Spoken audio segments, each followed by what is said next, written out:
Hey folks, Bill Dragoo here with Dragoo Adventure Tales. Susan and I are on the Ore Springs Road right now. We're on our way down into Mendocino. This has been a blast. We just came over a mountain pass. Susan got us a nice place to stay tonight, so instead of camping, we'll do a refresh and reboot at Shelter Cove.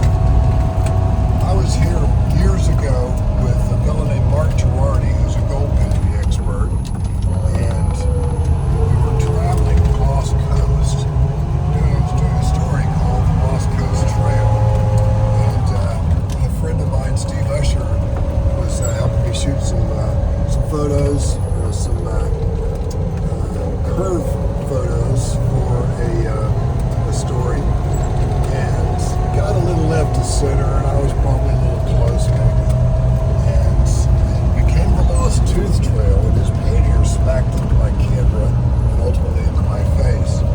But you can see why this road is one you just want to play on. I mean, these curves are amazing. There are these tree tunnels that we go through here. And we're driving a Land Cruiser right now on a road that is probably more suited for a sports car or a sport bike. It's just been a lot of fun. But we're learning that the Land Cruiser actually doesn't handle too badly. We're pulling a trailer, a M416 military trailer behind us with our world on it. And climbing these mountains in this truck, you almost feel like you're pedaling up rather than using the motor, because you're clutching the brake and the gas pedal and you're shifting gears so much. But it's just a blast. Driving a low-powered lumbering machine like this, so far from home, really has a lot of things to be happy about.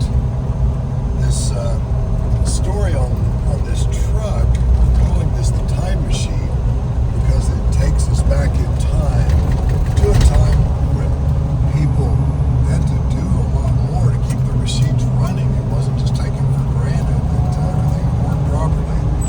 The Land Cruiser's inherently quite reliable, no question. And this one is not truly unreliable, but it has had a glitch that has caused it to stall out on us from time to time. And I will do things here and there to try and sort it out. Electrically, with the intake system, trying to cool down fuel lines and things, just to keep it going. And it hasn't been terribly difficult. It hasn't been terribly inconvenient. Just sometimes annoying that it would shut down on us. But it has worked so well for the past few days now that maybe we've hit the right button or created the right combination to make it work for us. So, yeah, ride along and enjoy this with us a little bit. I hope that my sons, my friends, my loved ones, anybody watching this video can get out and travel and have the fun that we are in ways that are a little bit off the beaten path, a little bit out of the norm, a little bit out of your comfort zone, if you will. We camped last night up on a mountain by a fire tower that was above Clear Lake, and we climbed about a mile into the sky from the elevation that we were at, which was down about 1,000 feet, and found us a beautiful, cool place by the fire tower overlooking the valley below, the vista, the sunset. It was yet another wonderful night.